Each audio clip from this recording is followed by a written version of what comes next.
Hello everyone. Our today's topic is about executive control over administration. See, we have discussed that there are three types of control over administration, and we have already covered one topic that was parliamentary or legislative control over administration. So, this slide is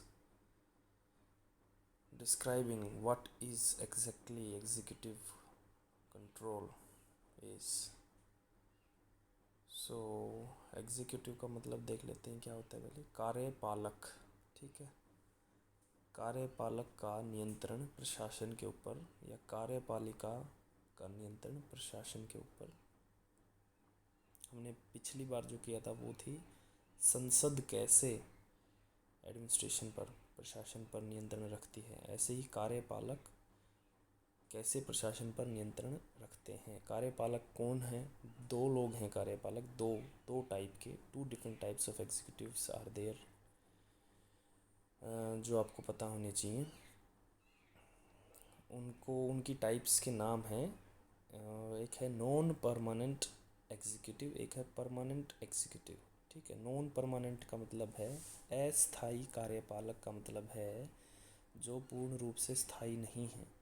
जैसे कि आपके minister लोग जो कि political heads होते हैं, जिनको आप 4-5 साल, 5 साल के लिए या 3 साल के लिए या 2 साल के लिए या 1 साल के लिए चुनते हों, वो हैं आपके नॉन परमानेंट एग्जीक्यूटिव्स, ठीक है। और परमानेंट एग्जीक्यूटिव्स में का मतलब है में आ जाएंगे आपके टॉप सिविल सर्वेंट्स, जो कि ब्यूरोक्रेसी का हिस्सा होते हैं, जैसे कि आईएएस ऑफिसर्स, ठीक है। सो ये दो प्रकार के लोग कैसे आपके प्रशासन को नियंत्रण में रखते हैं। तो स्लाइड मिक्स वे में चलेगी ये। This lecture consists of and will be dealing of both of these two types of executives, the permanent executive and non permanent executive, कैसे कैसे वो क्या क्या पावर्स रखते हैं, ठीक है। सो देखिए, आपको सिर्फ ये देखना है कि प्रशासन को चलाने के समय एक आईएएस अफसर क्या पावर रखता है और एक नॉन आईएएस अफसर, जैसे कि जो उससे भी ऊपर लेवल पे हायरार्की में बैठते हैं, वो कौन है? आपके नेता जो लोग हैं, वो कैसे प्रशासन पर नियंत्रण रख सकते हैं, ठीक है। सो in a democracy is positive as well as negative. It contains concept of supervising, advising, inspecting and if necessary punishing the delinquent, ठीक है। इसको मतलब समझ लेते हैं कि जो ऊपर से नियंत्रण रख रहा है, देखिए जो टॉप हायरार्की में बैठा है, पदसोपान की व्यवस्था में सबसे ऊपर बैठ क्या कर सकता है? एडवाइस कर सकता है, सलाह दे सकता है कि अचानक सकता है तो पनिश कर भी चीज को व्यक्ति के ऊपर और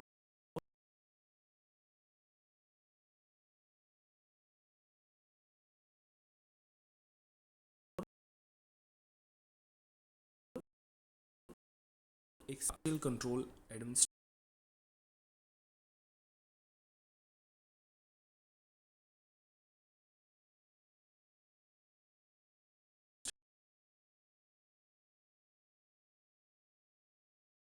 को अलग ही कहलाएंगे, ठीक है। हैं वो मिनिस्टर्स हो सकता है, वो कोई टॉप सिविल सर्वेंट हो सकता है, वो क्या क्या देखेगा वो हम देखेंगे अभी। उनका control over expenditure and audit भी रहता है। देखिए, आपके जो सीनियर्स हैं या आपके जो अफसर हैं या आपके जो नेता हैं या डिपार्टमेंटल हेड्स हैं, वो उनकी जिम्मेवारी होती है कि आप कितना खर्चा करेंगे और कैसे करेंगे, ठीक है। The personal management control of staff agencies and practice of professional ethics, यही आ जाएगा कि पर्सनल मैनेजमेंट कंट्रोल, ठीक है। कार्मिक प्रशासन पर नियंत्रण रहता है उनका। ठीक है, कार्मिक प्रशासन हम कर चुके हैं। क्या होता है? कर्मचारियों से जुड़ा हुआ प्रशासन की उनकी रिक्रूटमेंट, उनकी ट्रांसफ़र देखना, उनकी भर्ती देखना, उनकी पदसोपान की व्यवस्था देखना, उनकी प्रमोशन देखना, पदोन्नति देखना, उनकी सेवानिवृत्ति देखना, उनकी वर्किंग कंडीशंस देखना, उनका एडमिनिस्ट्रेटिव एथिक्स देखना कि वो क्या कैसे काम कर रहे हैं, कैसे नहीं कर रहे हैं, उन्हें पनिश करना, उन्हें सस्पेंड करना, ये सारी जिम्मेवारी, ये सारी जो है अंडर आ जाती है, under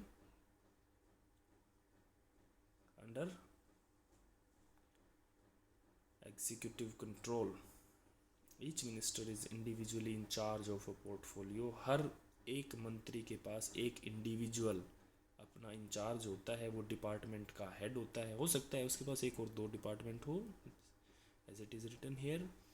he controls the actions of civil servants under him. So मंत्री है वो एक्शन कंट्रोल करता है किसके? उसके अंदर जो सिविल सर्वेंट्स काम कर रहे हैं, so that they may help him in implementing his policies. The secretary is the head of the department. The field offices work under the direction and control of the secretariat. देखिए, यहाँ दो type के executive आ गए हैं आपके। एक तो आपका आ गया है सिविल सर्वेंट, और एक सिविल सर्वेंट को भी जो कंट्रोल कर रहा है वो है एक मंत्री, जिसके पास एक विभाग है। जैसे कृषि मंत्री के पास पूरा कृषि विभाग है, शिक्षा मंत्री के पास पूरा शिक्षा विभाग है, ऐसे सिंचाई मंत्री के पास सिंचाई विभाग है। सो उस विभाग के जो हेड होते हैं एडमिनिस्ट्रेटिव साइड से, प्रशासनिक साइड से कोई आईएएस अफसर होते हैं, वहीं पॉलिटिकल साइड से, ठीक है, वहीं पॉलिटिकल साइड से कोई मंत्री उसी डिपार्टमेंट का हेड होगा। ठीक है, जैसे कि शिक्षा विभाग है आपका, उसका प्रशासनिक मुखिया कोई आईएएस अफसर होगा। ठीक है, और राजनीतिक मुखिया उसका है एक मंत्री, जो कि नॉन परमानेंट है। ठीक है, अस्थाई है, वो 5 साल बाद बदल सकता है। लेकिन जो वहाँ अफसर हैं वो करियर सिविल सर्वेंट्स होते हैं।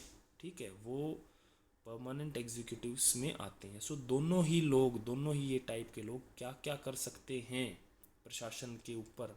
ठीक है, प्रशासन को कैसे कैसे प्रभावित कर सकते हैं। ठीक है, ये आपने समझना है। ठीक है, सो आपका फोकस रखिए कि मिनिस्टर प्रशासन को कैसे प्रभावित कर सकता है और एक सिविल सर्वेंट प्रशासन को कैसे प्रभावित कर सकता है। देखिए, प्रायर अप्रूवल ऑफ प्रोजेक्ट्स, कोई भी प्रोजेक्ट चालू करना है, इन दोनों ही लोगों की आपको पहले से अप्रूवल लेनी पड़ेगी। मिनिस्टर की लगा लो या प्रशासन, कोई भी काम करने से पहले अप्रूवल लेनी पड़ेगी। ठीक है, अनुमति लेनी पड़ेगी, हाँ या ना लेनी पड़ेगी कि ये कर लें या ना कर लें। ठीक है, प्रोपगेशन ऑफ सर्विस स्टैंडर्ड्स, की सर्विस के स्टैंडर्ड्स, मापदंड क्या होने चाहिए कार्य के, कि कार्य कैसे करना होगा, ऐसे या वैसे, उसमें जो है कितनी अवधि होगी, कितना पैसा हो लगेगा, क्या क्या कौन कौन से लोग लगेंगे, उनकी रिक्रूटमेंट कैसे होगी, उनको कितना पैसा दिया जाएगा, कितने समय में काम हो जाना चाहिए। ठीक है, ये सारी चीज़ें। बजटरी की एक काम है वो 1 लाख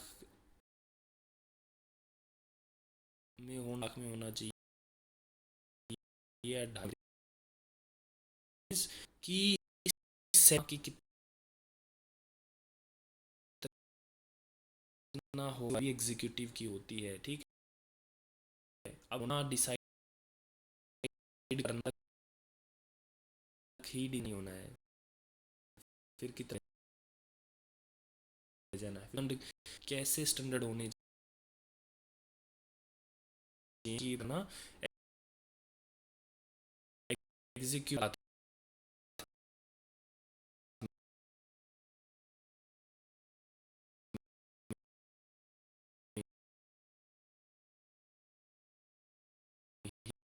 वो काम किया है जिनके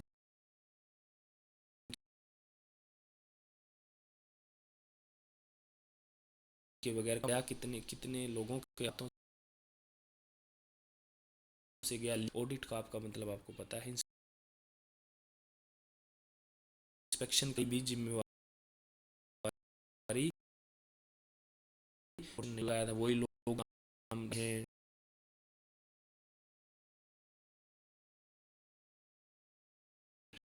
समय की सारी चीज़ें भी कार्यपालिका जांचता है। कंट्रोल्स इन्वेस्टिगेशन,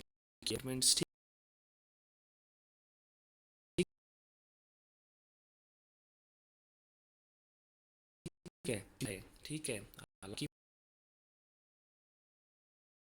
पॉलिसी में स्टार्टिंग होनी होती है कोई भी काम की कि बेटी बचाओ बेटी पढ़ाओ की पॉलिसी कार्यपालिका ही बनाएगी, लेकिन उसे पास करेगी पार्लियामेंट। तो पार्लियामेंट के फंक्शंस में भी वो लिखी जाएगी कि पार्लियामेंट पॉलिसी बनाती है, लेकिन ग्राउंड लेवल पे पॉलिसी बनाने का काम सिविल सर्वेंट्स का होता है। सिविल सर्वेंट्स पॉलिसी का रूपरेखा दे देते हैं, ब्लूप्रिंट बना देते हैं, वो फिर ऊपर जाके पार्लियामेंट में जाके पास होके निकलती है। ठीक है।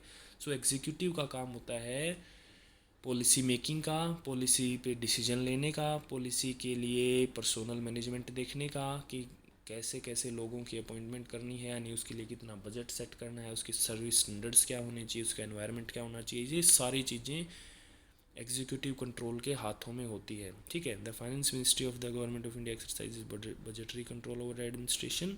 ठीक है। सो यहाँ फाइनेंस मिनिस्ट्री एक कार्यपालक के तौर पे काम कर रही है। The control of the finance ministry over public is exercised in approval of policies, programs, acceptance of provisions in the budget estimates prior sanctioning। पहले से एक आपको सैंक्शन कराना पड़ेगा हर एक्सपेंडिचर, उसको खर्च करने से पहले। ठीक है। और पैसा खर्च होने के बाद तो controller and auditor general of India आपके अकाउंट्स को इन्वेस्टिगेट करेगा, उसको छानबीन करेगा, सही या गलत का पता लगाएगा, ऑडिट करेगा। ठीक है। CAG CAG. सो देखिए यहाँ जो फाइनेंस मिनिस्टर है वो कार्यपालक के तौर पे भूमिका निभाएगा। ठीक है। सो आप धीरे धीरे समझते जा रहे होंगे कि कार्यपालिका क्या क्या करती है प्रशासन को नियंत्रण रखने में। ठीक है। This control is exercise through instrumentalities like rules of business. देखिए कार्यपालक क्या बनाएगा, रूल्स ऑफ बिजनेस कि आप कैसे कैसे काम होना है। A system of internal financial advisers, internal audit, rules of business provide that no department can issue orders involving एमेंडन को। बस आपको जो बात याद रखनी है इसमें, रूल्स ऑफ बिजनेस। ठीक है। वही पीछे भी बात आ चुकी है, स्टैंडर्ड्स, मापदंड बनाना कोई भी काम करने के। ठीक है। Public servant cannot spend out of the public funds unless expenditure has been sanctioned. ये मैंने एग्जांपल के तौर पे लिखा है। जैसे कि पब्लिक सर्वेंट जो स्टैंडर्ड सेट कर दिया गया है उसके हट के काम नहीं कर सकता। सो वहीं उसके ऊपर कंट्रोल किया जा रहा है। देखिए उसको तरीका दिया हुआ है कि आप इस तरीके से काम करिए, आपको ऐसे ऐसे रिजल्ट देने हैं और उसका वे ये होना चाहिए। ठीक है। ओके। पर्सनल कंट्रोल इम्पोर्टेंट है बहुत। ठीक है। लास्ट लाइंस में आ जाइए, सीनियोरिटी देखना, प्रमोशन देखना, कंडक्ट देखना, डिसिप्लिन देखना, स्टाफिंग ऑफ सीनियर पोस्ट और रिस्पॉन्सिबिलिटीज़ ऑफ द डिपार्टमेंट। ठीक है।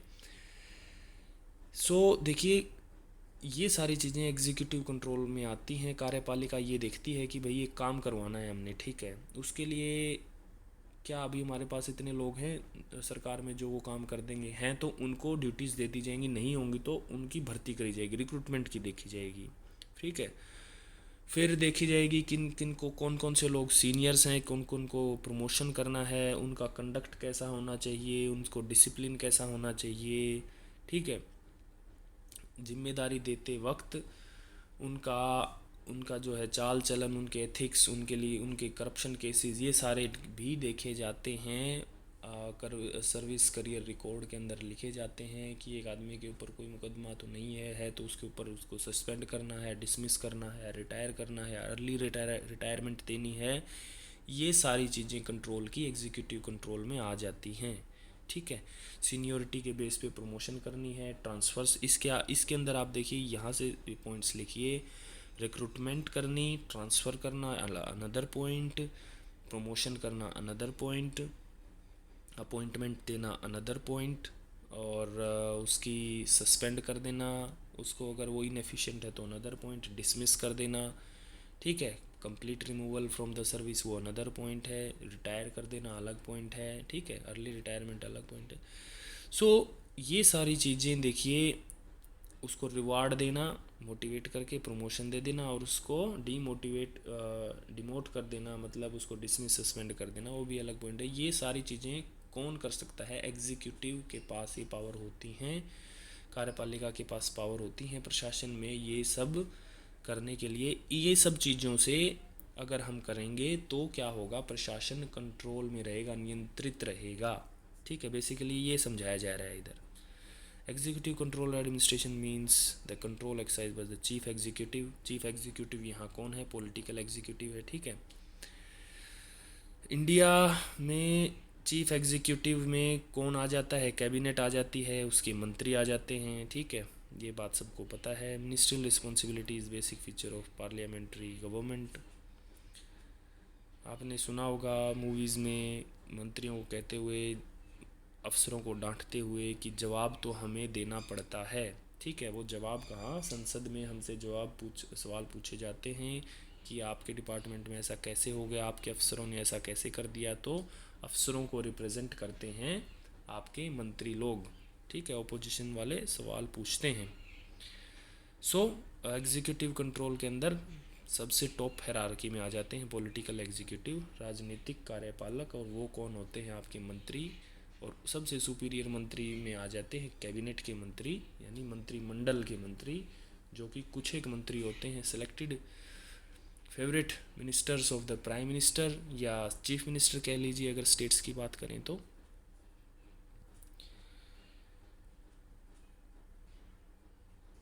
Executive control is Fuller in content, constant, continuous, stimulate, corrective and directive.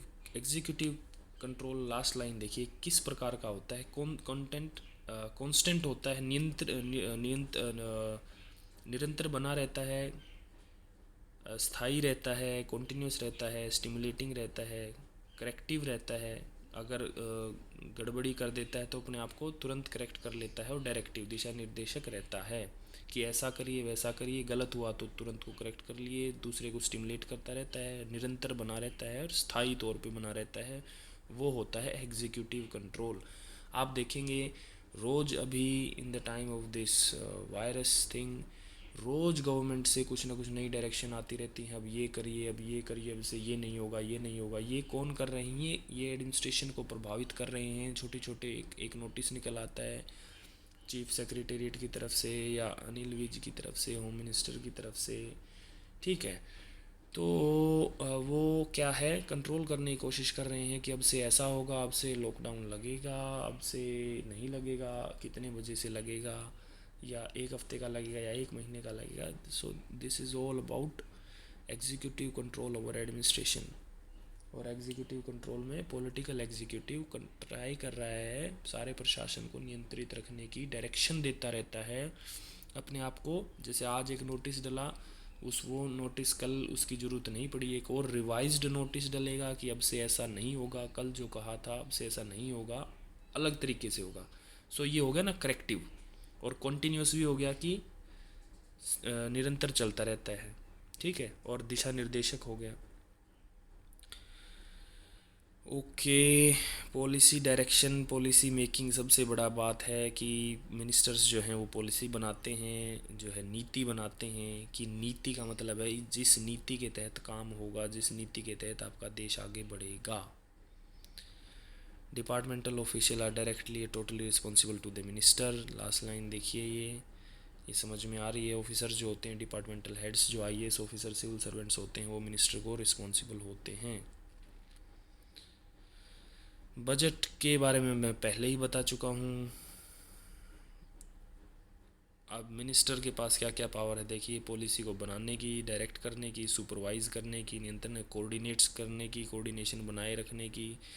ठीक है, ये सारी पावर्स आपके मिनिस्टर लोग रखते हैं, और ये सारी पावर रखते ही वो तुरंत प्रभावी रूप से प्रशासन को प्रभावित करने लग जाते हैं। अपॉइंटमेंट्स एंड रिमूवल, अपॉइंटमेंट्स में हम बात कर चुके हैं। ऑफिसेज में मिनिस्टर्स जो हैं वो अपॉइंटमेंट करते हैं जिनके, और रिमूवल भी करते हैं इनएफिशिएंट लोगों को। इस तरीके से कई आपने सुना होगा मूवीज़ में, सीरियल्स में, आपके बस की बात नहीं है, मैं आपका ट्रांसफ़र कर रहा हूँ, मैं आपका सस्पेंड कर रहा हूँ, इस काम को करने के लिए कोई नया अफसर बुलाइए। सो वहीं इस प्रकार से एग्जीक्यूटिव जो है ट्राई कर रहा है प्रशासन को प्रभावित करने की। हमारा मेन फोकस है कि कैसे प्रशासन प्रभावित होता है, नियंत्रित होता है। सो अपॉइंटमेंट्स के द्वारा, रिमूवल ऑफ स्टाफ के द्वारा, अपॉइंटमेंट रिक्रूटमेंट के द्वारा प्रशासन प्रभावित होता है। डेलीगेटेड लेजिस्लेशन, अधीनस्थ विधान और डेलीगेट किया हुआ जो है विधान है, ये हमने पहले भी पढ़ा है कि पार्लियामेंट जो है वो स्केलेटन फॉर्म में मोटे मोटे तौर पे रूल्स एंड रेगुलेशन बनाती है, लॉज बनाती है। उसके जो विनियम है, नियम बना देती है, लेकिन विनियम जो हैं छोटी छोटी चीज़ें हैं जो वो प्रशासन के ऊपर छोड़ देती है।